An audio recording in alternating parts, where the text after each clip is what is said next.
محرم کی پہلی تاریخ کو امت مسلمہ کا جلیل القدر فرزند حضرت رسول اللہ کا جلیل القدر صحابی، آپ کا جلیل القدر ساتھی، آپ کے اشارہ ابرو کے پر ہر وقت تلوار بدست رہنے والا، منافقوں کی گردنوں کو اڑانے کے لیے ہر وقت بےتاب رہنے والا،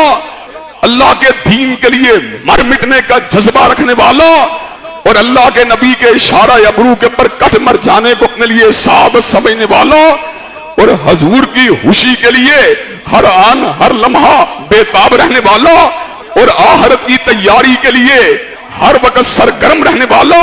اور خشیت الہی میں ہر وقت ڈوبے رہنے والا، جس کے تقوی اور للہیت کا عالم یہ تھا کہ حضرت رسول اللہ نے خود اس امر کا اعلان فرما دیا، لوگ مجھے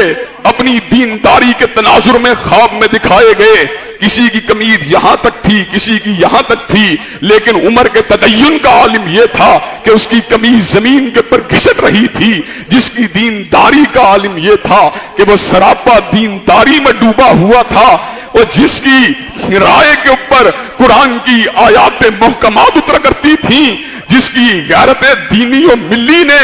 اس حد تک اس کو بےتاب کر دیا کہ اس کی تمنا کو پورا کر کے اللہ تبارک و تعالی نے آیات حجاب کا نزول فرما دیا، اور جس کی ہیبت و حشمت نے کیسر و کسریٰ کے شیر دل جرنیلوں کو اپنی کچھاروں میں کپکپانے کے اوپر مجبور کر دیا، اور جس کی شہادت کی خبر حضرت رسول اللہ نے خود اپنی حیات مبارکہ ہی کے اندر دے دی، اور وہ عمر جس کی زندگی کی ایک ہی مقصد تھا کہ پوری کی پوری دنیا کے اندر اسلام کے جھنڈوں کو لہرا دیا جائے، اور جس کے جنتی ہونے کی بشارت خود حضرت رسول اللہ نے اپنی زبان رسالت مآب سے دی تھی کہ وہ 10 صحابہ جن کو حضرت رسول اللہ نے جنتی قرار دے دیا، ان میں سیدنا فاروق اعظم کا دوسرا نمبر ہے، اور حضرات گرامی قدر اسی کے اوپر بس نہیں ہے بلکہ سیدنا فاروق اعظم کی جنت کو حضرت رسول اللہ نے شب معراج بھی دیکھا تھا۔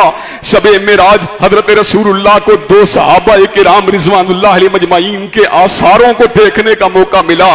ایک بلال حبشی تھے کہ جن کی قدموں کی آہٹ کو آسمان کی بلندیوں کے پر سنا گیا اور سنایا گیا،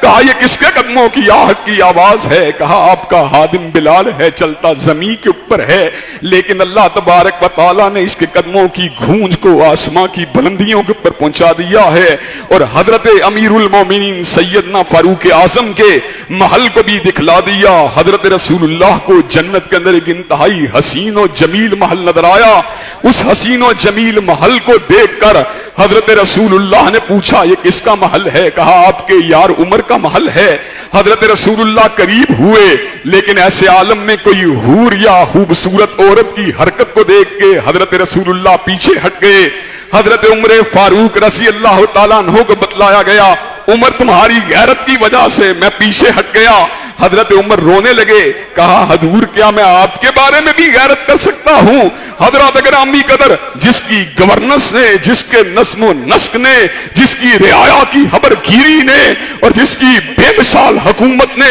اس کو اس مقام میں بلند کے پر فائز فرما دیا، جس کی عسکریت نے، جس کی فتوحات نے، جس کی تلوار نے، جس کے عدل و انصاف نے اس کو اس مقام میں بلند کے پر فائز فرما دیا کہ مسلمان تو مسلمان تھا، الفضل بما شاہدت بہ الاداء، کہ بڑے بڑے ماہرین سیاسیات اور بڑے بڑے ماہرین تاریخ جو ہمارے مسلمان بھی نہیں تھے، ہمارے ہم مذہب بھی نہیں تھے، وہ اس بات کو لکھنے کے پر مجبور ہوئے کہ دنیا میں جتنے کامیاب حکمران گزرے ہیں ان میں عمر کا نام نامی بھی انتہائی بلند ہے۔ حضرات گرامی قدر وہ رعایا کے حوال کی خبر گیری کے لیے گشت فرمانے والا، اور وہ ایک ایک دروازے کے پر دستک دے کر غریبوں اور قسم پرسی میں زندگی گزارنے والے کے احوال کو، ان کے خبر کو معلوم فرمانے والا، اور وہ ہر بھوکے کے گھر میں کھانا پہنچانے کے لیے بےتاب رہنے والا، اور وہ ہر پیاسے کو پانی پلانے کے لیے ہمہ وقت سرگرم رہنے والا، حضرت امیر المومنین حضرت فاروق اعظم اسی مہینے کی پہلی تاریخ کو اس دنیا فانی سے رخصت ہوئے، اور اللہ نے اتنا مقام بلند دیا، اتنا مقام بلند دیا کہ کہ سونے کے لیے، ہمیشہ کی نیند کو سونے کے لیے حضرت رسول اللہ کے جوار ہی کے اندر جگہ کو عطا فرما دیا۔ حضرات گرامی قدر، اور اپنی خواہش کے ساتھ تمنا بھی یہی تھی، کہا